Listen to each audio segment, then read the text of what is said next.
first, before we get started, I'd like to have a land acknowledgement. And I'd just like to mention something that I recently learned that I guess it's obvious, but at the same time, it's not obvious. And we quite often hear our land acknowledgements when we talk about the land or appreciation for the land, and that's very important. But when we're doing territorial acknowledgements, we're actually acknowledging the territory, the relationship between the peoples that have been living with the land for thousands of years and the land itself. And when we're doing territorial acknowledgements, we should be acknowledging that relationship in addition to the land, or more importantly than just the land itself, if that makes sense. And so with that in mind, if you're welcome to put in the chat if you'd like to put in your own land acknowledgement from and territorial acknowledgement from where you are.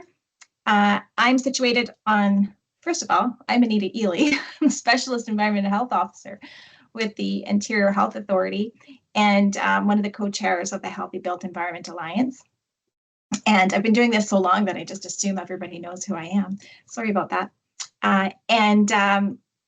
So I'm on Interior Health, Southern Interior, and so I'd like to acknowledge there's 8 nations, which in the region that today Interior Health covers.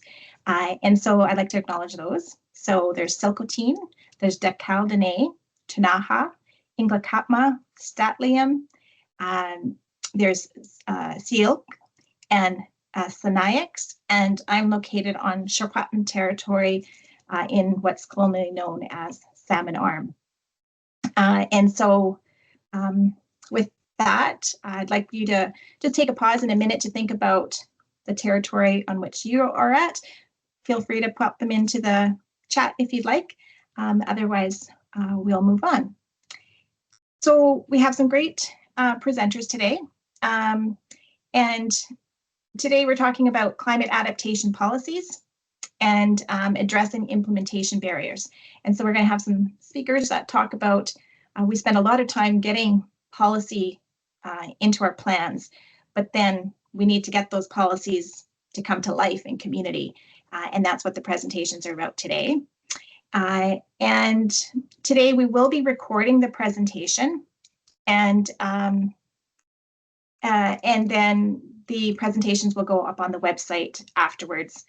Not the question answer period, just the presentations themselves.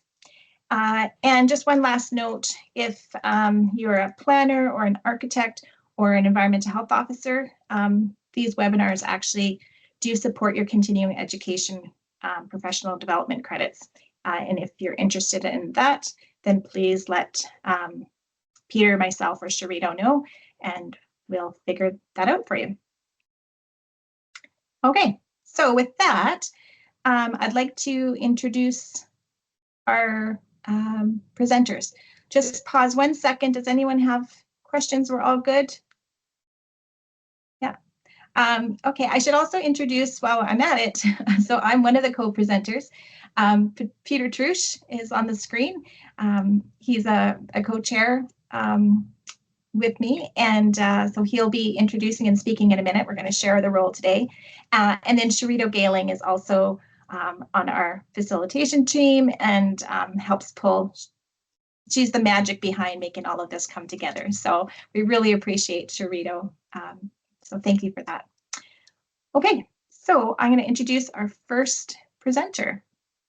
So Desiree Rose is a PhD student at the University of Alberta, where she studies urban and regional planning in the Department of Earth and Atmospheric Science.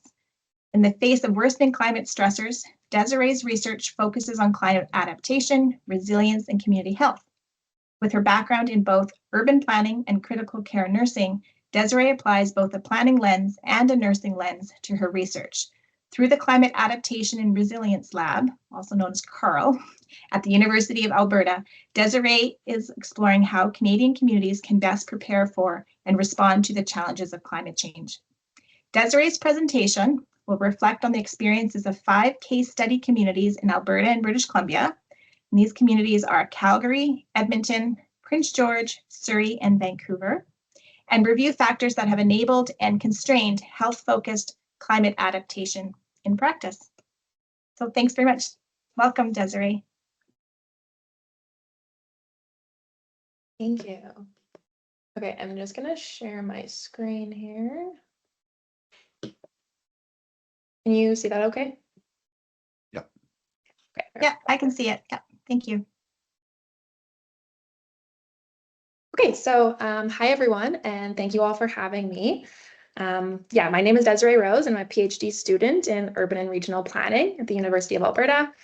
Like was said, I study in the Climate Adaptation and Resilience Lab under the supervision of Dr. Jeff Burchell, and I'm also a registered nurse. So today I'm going to be sharing some of the research that my lab conducted in Western Canada, which explored progress on health-focused climate adaptation and opportunities for addressing implementation barriers. I'd just like to start off with a land acknowledgement, as I am presenting today from Treaty 6 territory, which has been the site of ceremony, culture, relationship building, travel, and rest for Indigenous people since time immemorial. Treaty 6 territory is a traditional gathering place for Indigenous people such as the Cree, Blackfoot, Métis, Nakota Sioux, Iroquois, and Dene, whose histories, languages, and cultures continue to influence and enrich this community. I've split today's presentation into 5 parts. I'm going to start off by providing some context, diving into climate change impacts and their effects on health. I'll then get into the local government response to these impacts and adaptation progress that they've made so far. I'll finish by discussing the enablers and barriers to implementation and provide some recommendations for action. So before I get started, I just wanted to provide a really brief research overview. Like I said before, the content for this presentation comes from a study that we recently conducted in Western Canada. We looked at 5 case study communities for this research, which were Calgary, Edmonton, Prince George, Vancouver, and Surrey.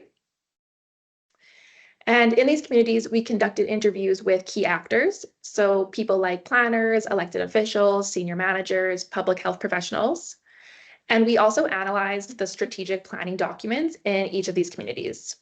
So these documents included municipal development plans, official community plans, and most importantly, the climate adaptation plan from each city. Okay, so we'll get started with some context. So as we know, climate change impacts are being felt across regions, and they're increasing in frequency and severity.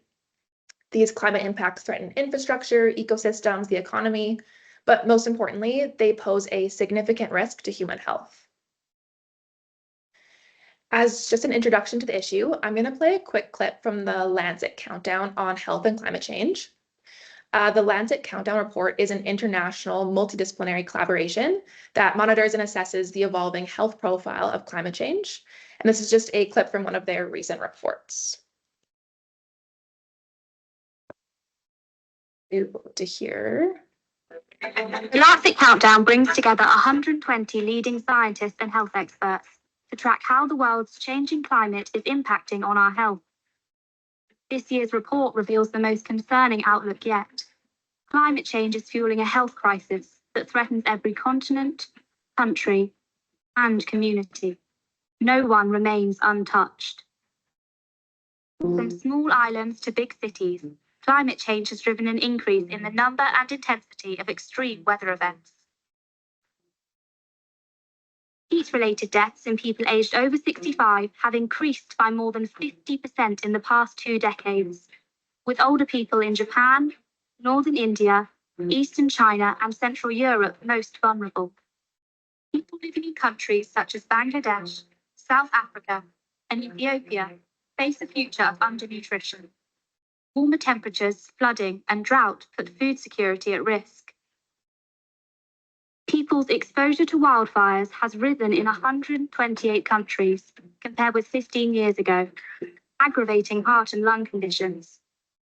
Recent fires in North America and Australia have claimed lives and livelihoods. Climate suitability for the spread of infectious diseases such as dengue and malaria is rising. Climate change, coupled with other environmental harms, could increase the risk of new pandemics. Climate change impacts us all, but the vulnerable in our world will feel its health harms most acutely.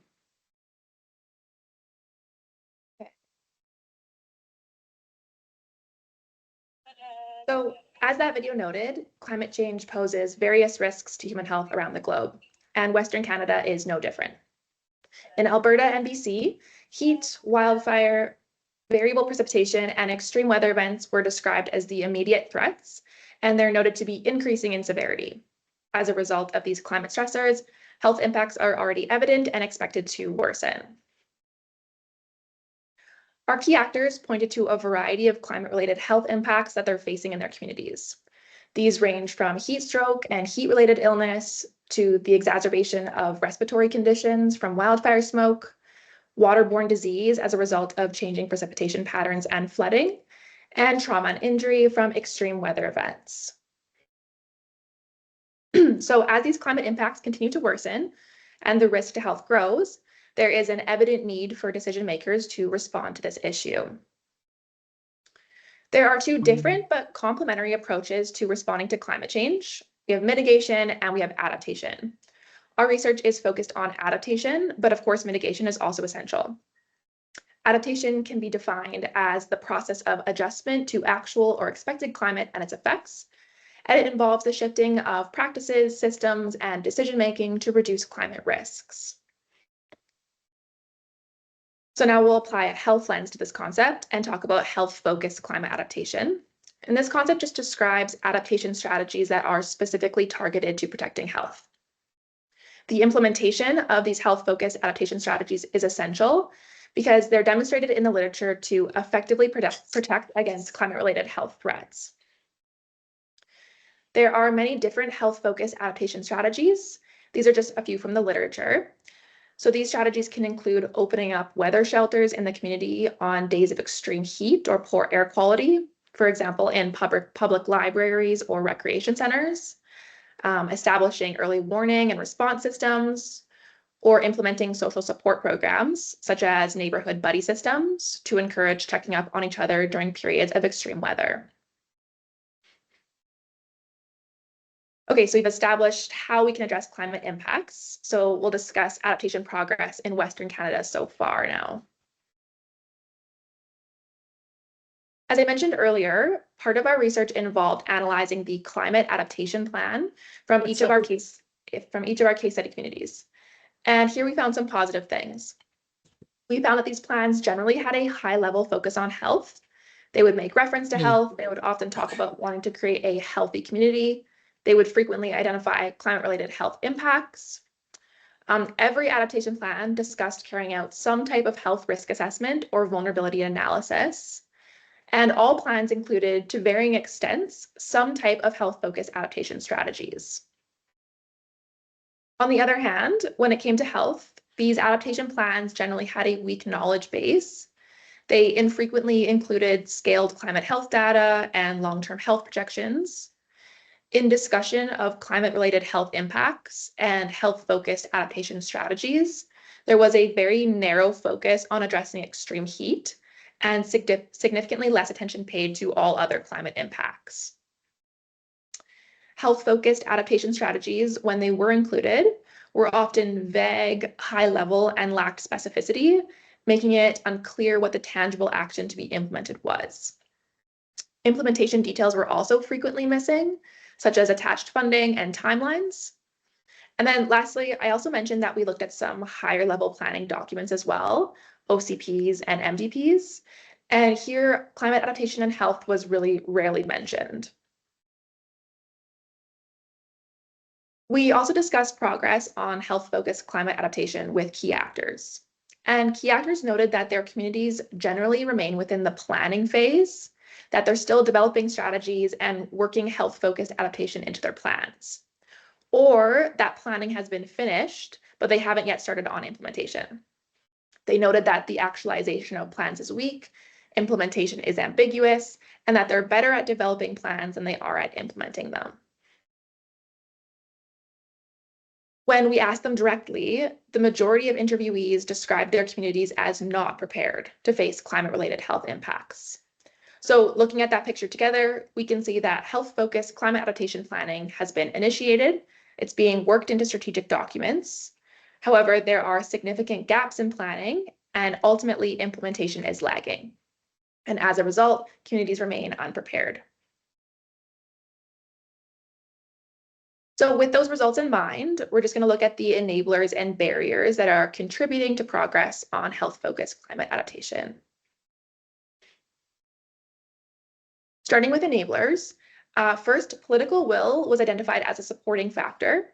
According to the interviewees, city councils generally recognize climate change to be a health emergency and have identified climate action as a political priority. Multiple elected officials also reported running for office due to a specific commitment to climate action. Climate champions, those who strongly advocate for progress within their organizations, have also played an important role in bolstering progress. And these people can be found at both the administrative and the leadership level. Our interviewees often refer to the presence of these passionate, visionary city staff that have championed adaptation action within their roles. And then lastly, community awareness and support for climate action in general is important. Community residents are frequently described as being concerned about climate change with high levels of understanding of general climate impacts. This enables progress, as often a community's understanding of vulnerability and climate threats can trigger support and advocacy for action. So we saw some good things in the adaptation plans.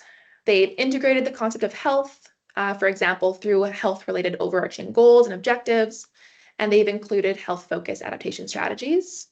This is a big enabler because when we frame climate discourse and policy development around health, it increases the tangibility of climate risks, and this helps to ensure that they're better perceived by community members and decision makers. Okay, so onto the barriers. These are the factors that constrain implementation. So first, we have a lack of knowledge. I noted earlier that community members do appear to hold a general awareness of climate change, which is an enabling factor. However, residents are generally not making the connection between climate change and health. So there's a health knowledge gap related to how worsening climate stressors are negatively impacting health outcomes. And this likely contributes to a lack of prioritization of the issue. A lack of resources is also, of course, a barrier to implementation. Insufficient funding hasn't greatly constrained the ability of actors to develop plans due to the relatively inexpensive nature of planning. However, it has challenged the more costly implementation. We see in the literature that adaptation is frequently underfunded, often because cost-saving efforts target preventative measures first. And then we have a tendency towards reactionary decision-making. For adaptation plans to be actualized, their implementation must be prioritized by decision makers. But in case study communities, we see that priority or concern isn't afforded to health issues until we're already in a crisis or directly following that crisis. So for example, the Western Heat Dome event of 2021 resulted in very high mortality rates in Western Canada. Key actors noted that before this event, there was minimal discussion happening around developing adaptation strategies targeted to extreme heat. But following this event, these efforts were prioritized and then significantly ramped up. We also see various barriers related to institutions. Adaptation plans have a variety of missing details that makes it easier for plans to stall, such as a lack of fine-grained detail, implementation timelines, attached funding, monitoring details. Also, a lot of vague language is used. So we see statements such as consider expanding or explore potential for or encourage use of. And then lastly, we have the significant issue of jurisdictional blurriness. Interviewees reported a lack of clarity related to health jurisdiction and confusion around whether or not the local level has a role to play when it comes to health in the context of climate adaptation.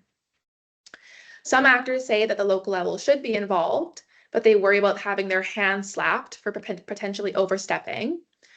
Some wait to act and hope that the province will act instead, which can result in stalled progress. These turf battles are common within the literature when it comes to adaptation, specifically in the context of health, as it crosses policy, sectoral, and jurisdictional boundaries. Okay, so on to the final section, which is recommendations for action. So within the case study communities, implementation of health-focused adaptation lags in practice, which leaves communities unprepared to face existing and future climate health risks. So how can we bolster our efforts? How do we address implementation barriers? There is obviously no simple fix. Adaptation implementation is a huge problem for communities globally, but the literature does offer some suggestions. First is the concept of reframing. And evidence shows that climate change is often understood by the general public to be an environmental issue, something that's happening to the environment, happening to the planet. We need to shift this understanding or reframe it as a public health issue. Doing so will facilitate a better understanding of personal risk, which will spur engagement and advocacy, and therefore support for health-focused climate policy. This can be accomplished through education and communication programs, such as public health education campaigns, in which simple, clear messaging linking health and climate change is shared and repeated often. Next, of course, we need to address the gaps in our current institutions. So adaptation plans need to be amended to include specific steps for implementation and directions for monitoring efficacy and progress. There needs to be clear discussion related to how plans are going to be resourced and how community support is going to be garnered. And importantly, strategies need to be clear and tangible with stronger committal language used. There is a significant need for increased research in this area and increased research dissemination. Like I mentioned earlier, plans currently have a weak knowledge base, and we know that current research gaps contribute to inaction, and that improving dissemination of research to policymakers is a key lever for accelerating progress. So there's a need to produce and disseminate more research related to future climate health projections, health impacts related to climate change that go beyond just extreme heat, different health-focused adaptation strategies and their efficacy, and implementation feasibility. And then lastly, we need to address jurisdictional blurriness through improved multi-level government communication and collaboration. Advancing health-focused adaptation efforts will require bolstered coordination between the local, provincial, and territorial and federal level, where roles for each level of government are clearly outlined and detailed and responsibilities assigned. Forms of collaboration may include regular meetings of representatives from all sectors involved in health-focused adaptation to coordinate activities, as well as meetings between municipalities and then with the health authorities to exchange knowledge and experiences. This has been effective in countries such as Switzerland, where cantons shared procedures during heat waves.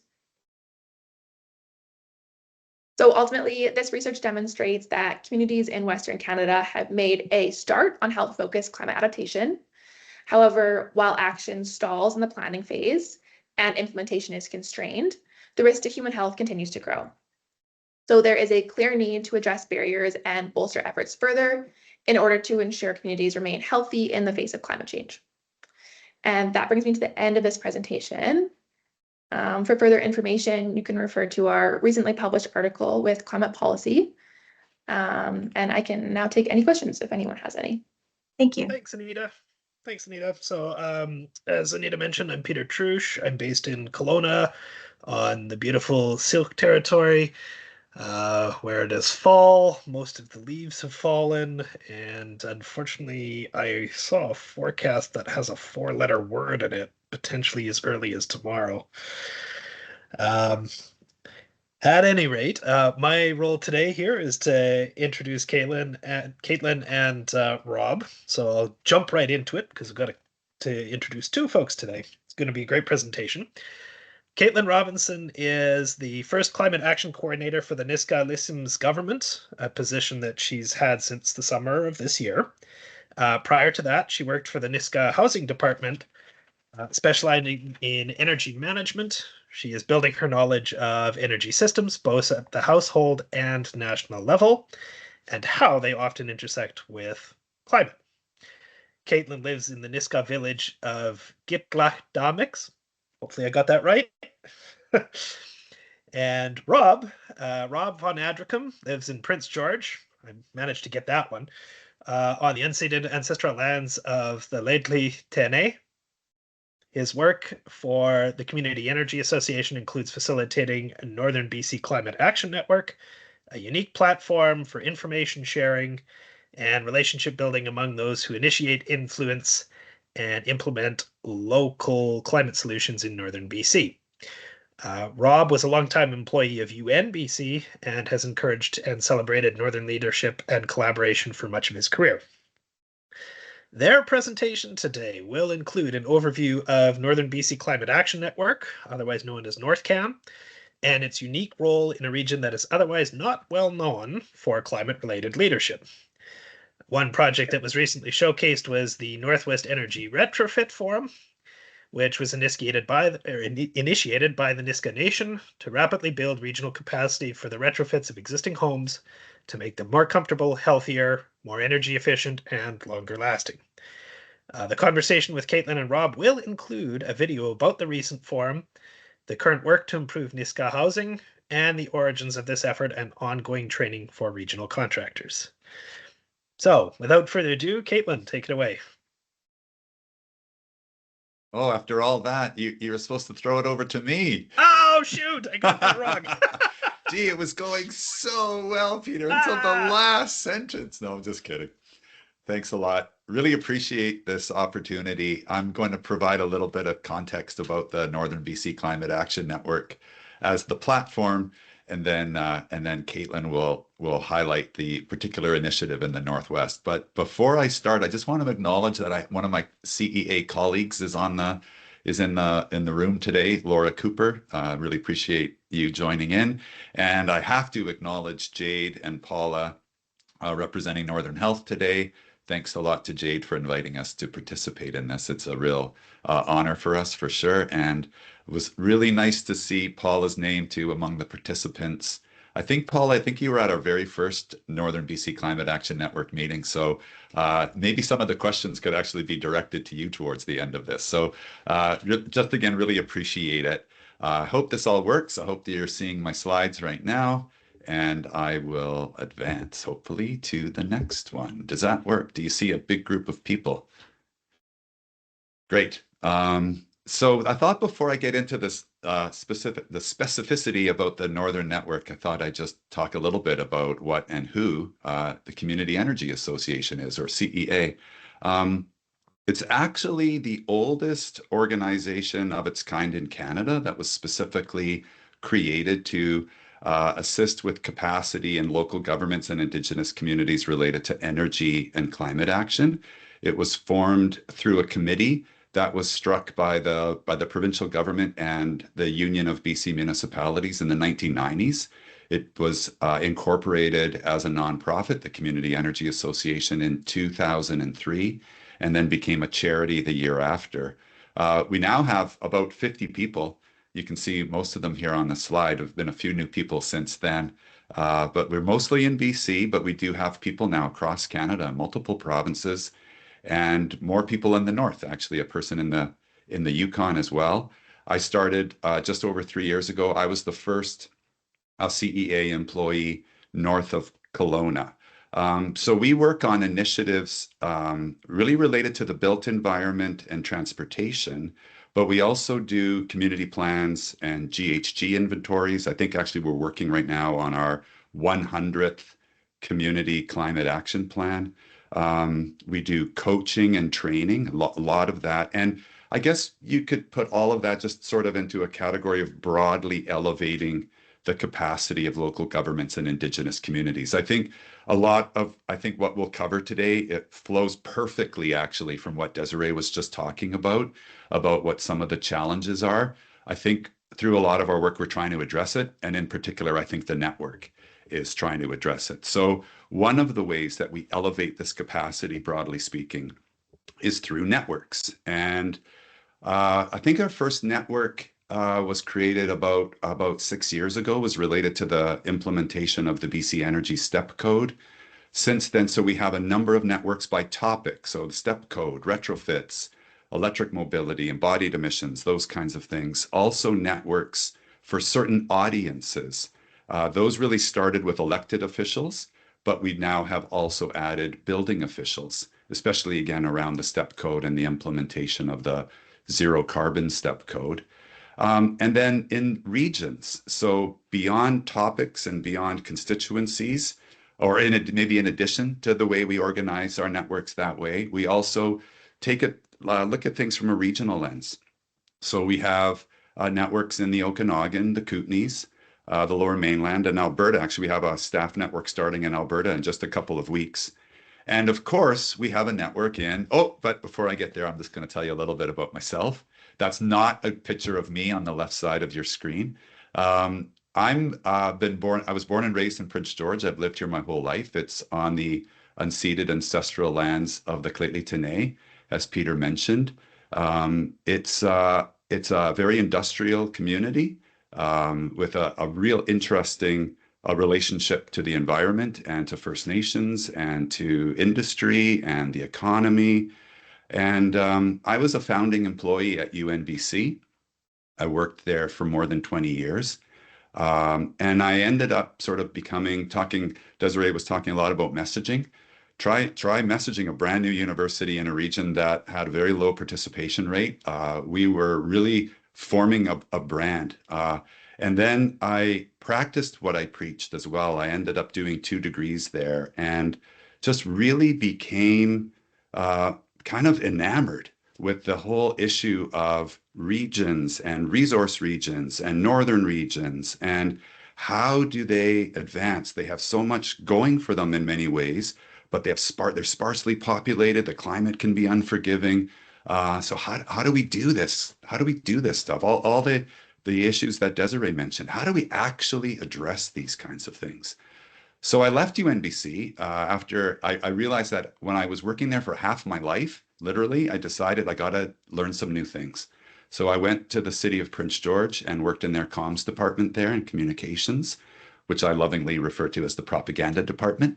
But messaging was a big part of that, and also the importance of collaboration. So through I'm sort of highlighting this at this point in the presentation because it's through this experience that I came to appreciate some of what's going on in northern BC. Number one, we're behind in terms of, and I'm very interested to see Desiree's results for Prince George relative to those other communities. Every single measure that I've seen that would indicate in some way climate mitigation, adaptation, adoption of low carbon technologies, whatever. Every graph would show other regions more advanced than here. But even worse, I'd say we're actually being left behind. I don't know if that's the right phrase or if we're being held back. I'm not sure exactly, but there's something more, maybe more sinister. I don't know, maybe that's too strong of a word, but we're very challenged to advance on these topics for lots of reasons. I hold a whole conversation just about that.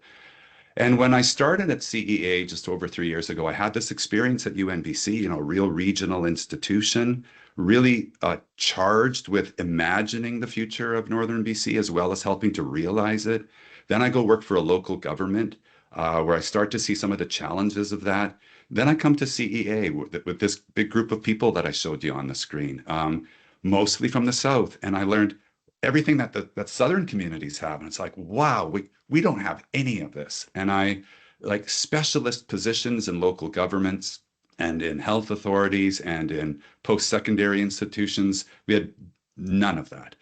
No platforms for sharing, as I put on the screen, let alone for collaboration.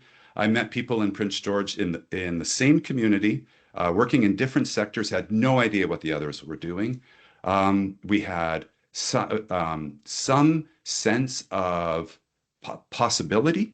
I wouldn't say it was negative or that there was all doom and gloom, but it was really hard. And so but we're Northerners, so we have this can-do attitude and we have a collaborative spirit.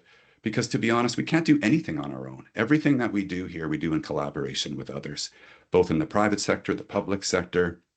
It's very rare that you will have a successful initiative that you implement on your own. So that's what led to the establishment of the Northern BC Climate Action Network.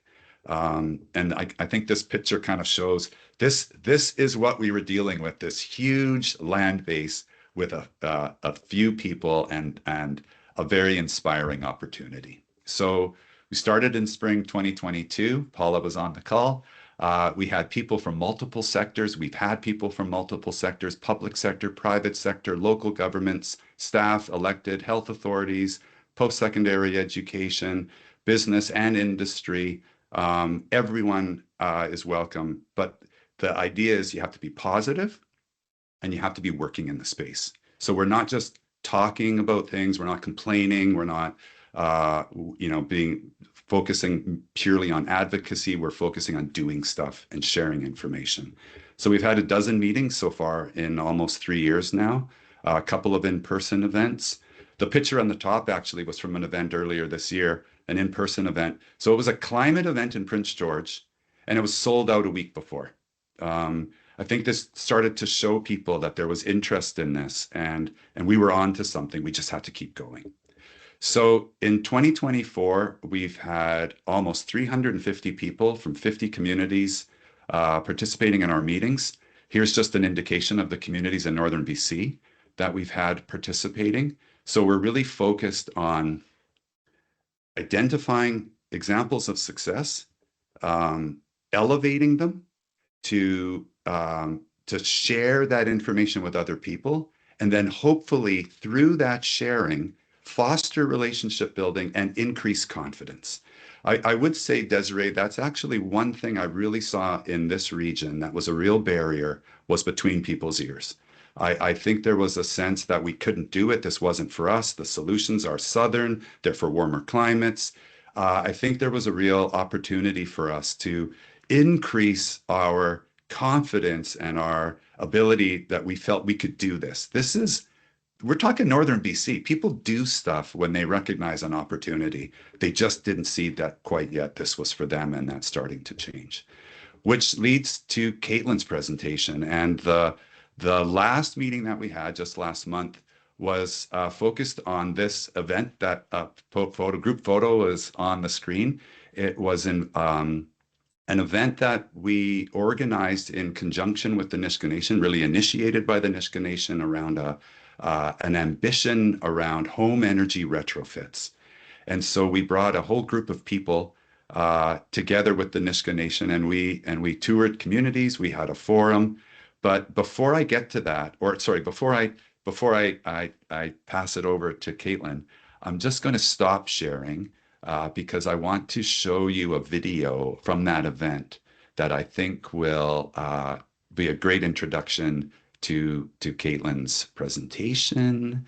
So I'm hoping that this all works. I have to, oh, actually, hold on one second. Just going to make sure that I activated the sound. No, I didn't. Good thing I stopped that. Okay. Looking good.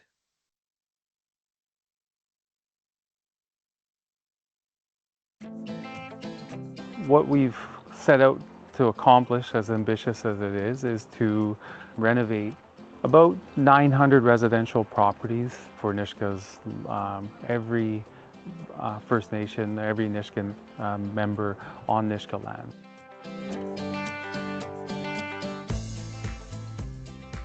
Something really amazing could happen here, something kind of groundbreaking. I mean, there's already a model out there. All you have to do is indigenize it and develop a building standard that suits your needs.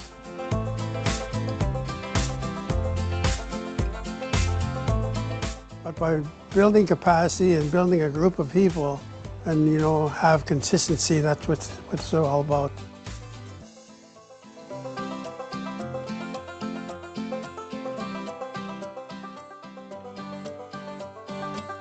We've been developing capacity with our government, and this forum that we've put together through the retrofit program is bringing together provincial leaders in retrofitting. And I think connecting them with our staff that are taking on this endeavor of retrofitting our homes. This is just a perfect setting for the sharing and transfer of knowledge.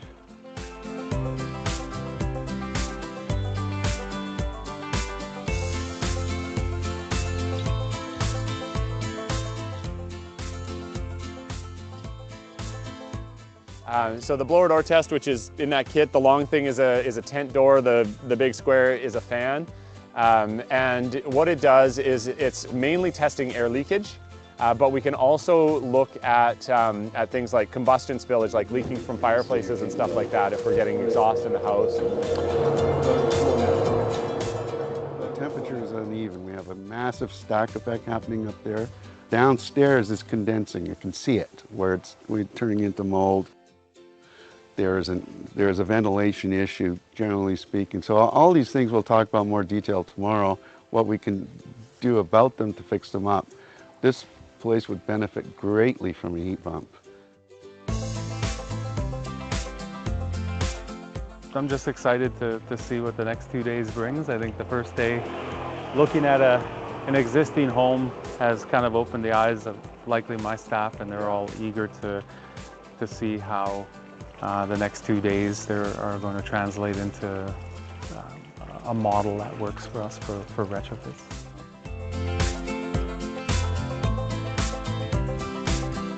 And I'm going to show you exactly how to do all this, and you're going to go, that's all? Yeah, that's all. Is that simple? That's simple. Crease my corner.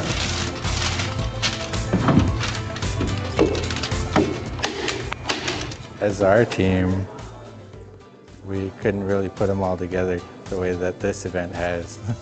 And it's really painted a picture clearly of how we can achieve what we're after now.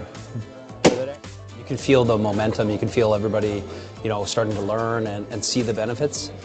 What sometimes happens in the north is you get the course, but then it's gone, and then it completely drops off, and then you lose momentum. So, I would say for sure you can see it and feel it from day one to now, and I think a great plan could be in place to keep that momentum going.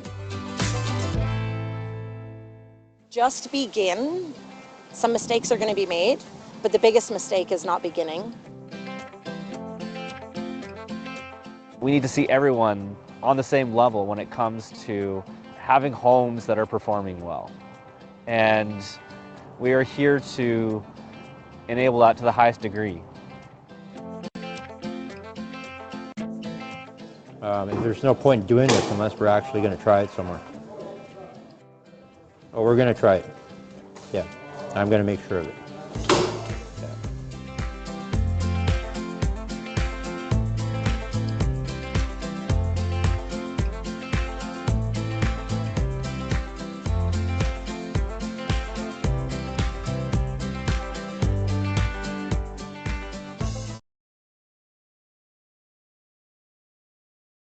I hope that worked. I couldn't see anything other than my screen when that was playing, and I assumed that because I didn't hear from anybody, it was working. So I think that video is a great segue over to Caitlin to give a bit more context of how this whole program came to be in the Nisga'a territory.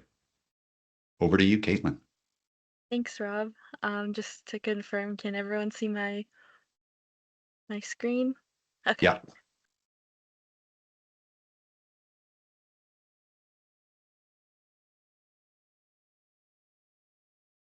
All right, so hello everyone. My name is Caitlin Robinson, and I work for Nisga'a Lissam's government as the Climate Action Coordinator.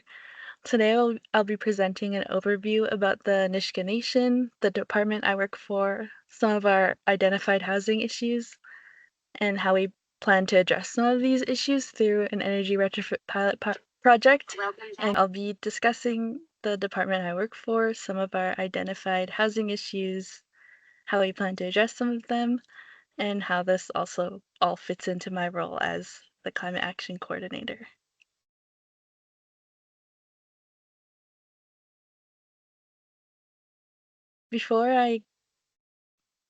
Oh, can you see the next slide? I don't know why it's not showing on mine.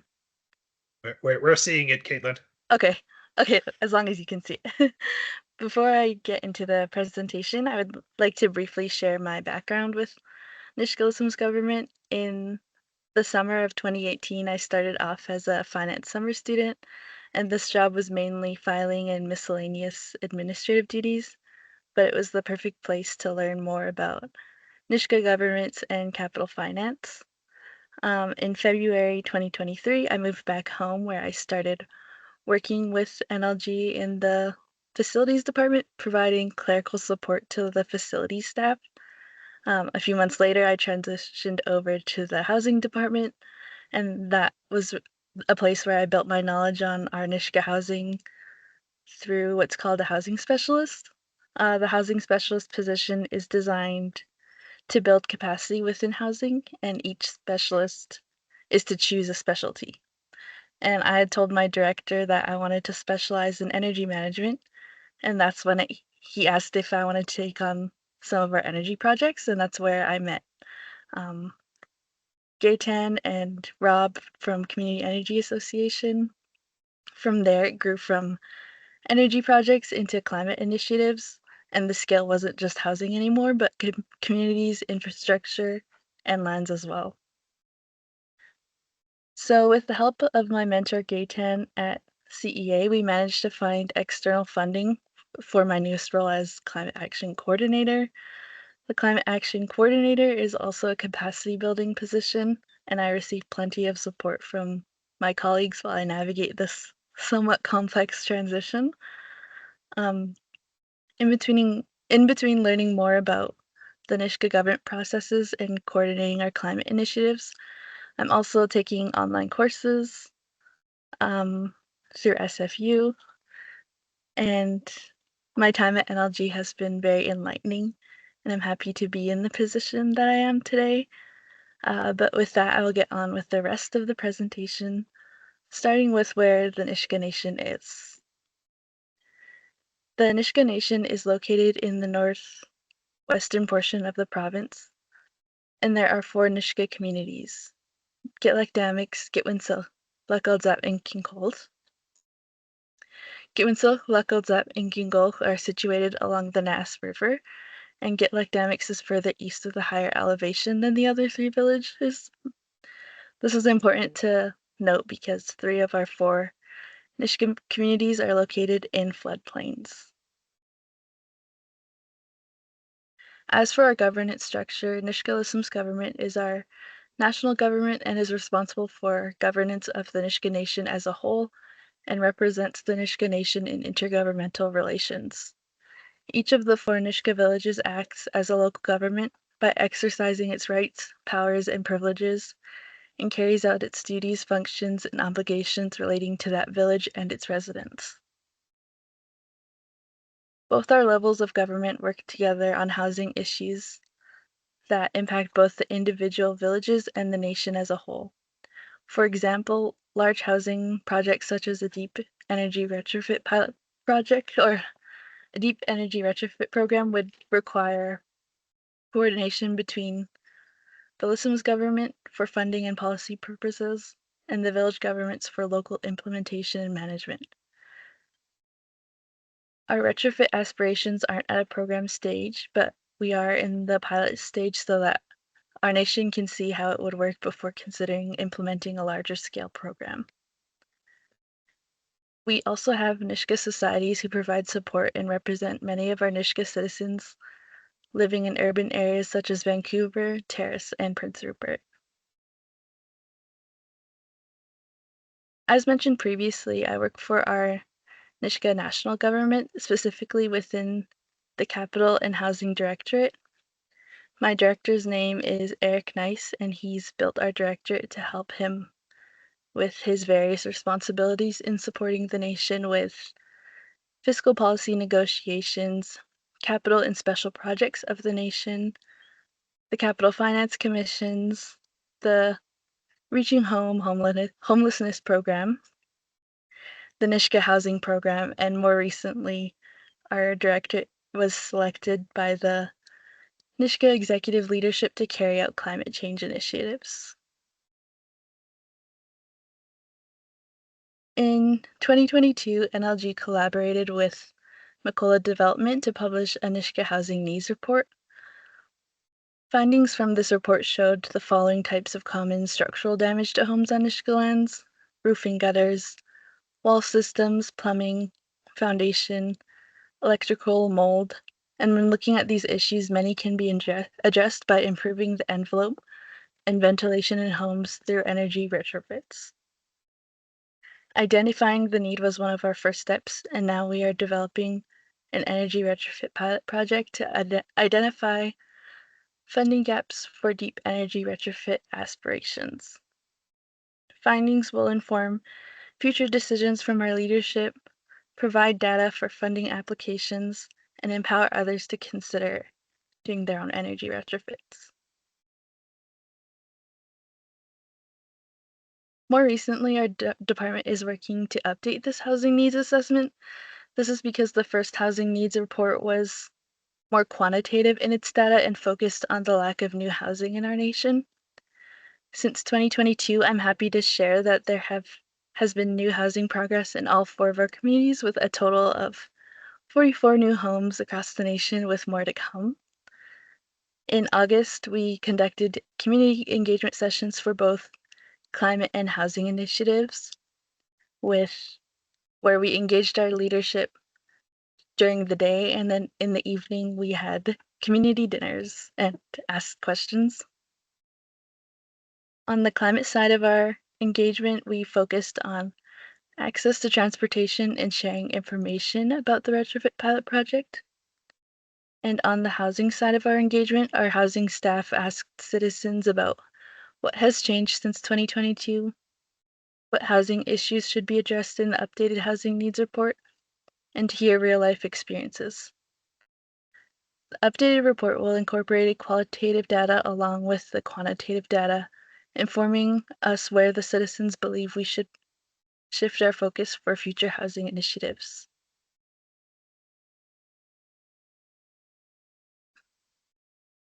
This slide shows some of the things we heard from citizens. What makes your home a Nisga'a home? And some of the responses were: it's somewhere warm, dry, safe, stress-free, and in good repair. The jars of fish laying around, a family of love, homes that come with smokehouses. And another question we asked was, what are your most important housing priorities? And some responses were adapting housing to climate change, elders apartments, availability and affordability for families, and a nationwide housing policy. And another question we asked was, are there housing needs that we haven't captured? And some responses were meeting spaces for feasts for our WILP, which is like a house, space for grieving, bigger windows, bigger gathering spaces, youth aging out of care, and seasonal workforce housing. So moving on to the retrofit pilot project, the purpose of doing this pilot project is to understand the costs and benefits for home energy retrofits, collect data on energy consumption, greenhouse gas emissions, and the health and safety of homes on Nisga'a lands, improve resiliency efforts for generational homes to withstand future environmental events. And the approach is to hear from experts at the retrofit forum. 2 of the main messages we heard from this event is to implement an integrated design process that sticks to the building science. And approximately 10 homes from each village are to participate in the pilot project. So with the 40 homes, we'll develop an initial strategy that imitates the successes and considers the challenges faced by other retrofit projects, while also considering each of the individual needs for that home.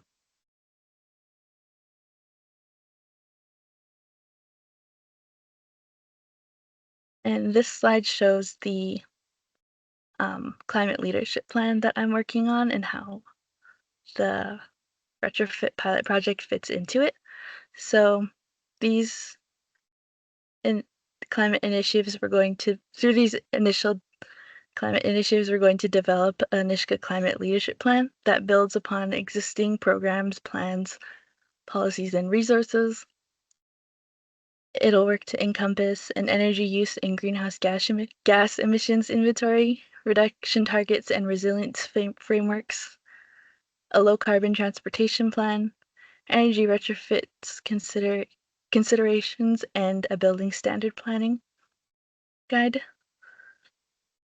The Nisga'a Climate Leadership Plan will also consider findings from leadership and community engagement, mentorship, and capacity building development within climate leadership. Sorry. And now you may or may not be wondering how energy retrofitting relates to our climate change efforts. Well, energy retrofits don't just improve the energy efficiency of homes, they lower greenhouse gas emissions, improve indoor air quality, reduce maintenance costs, and better prepares a home for fuel switching or renewable energy sources. Although our leadership have asked us to do this pilot project for costing and building condition data, we will look to incorporate and improve the lived experiences of home occupants by gathering the qualitative data linked to home upgrades. This will communicate a clear message to our leadership that there are more benefits to home upgrades that outweigh costs. Thank you for allowing me to present. If there's any resources that you would like to share with me or reach out with any questions, my contact information is there. But yeah,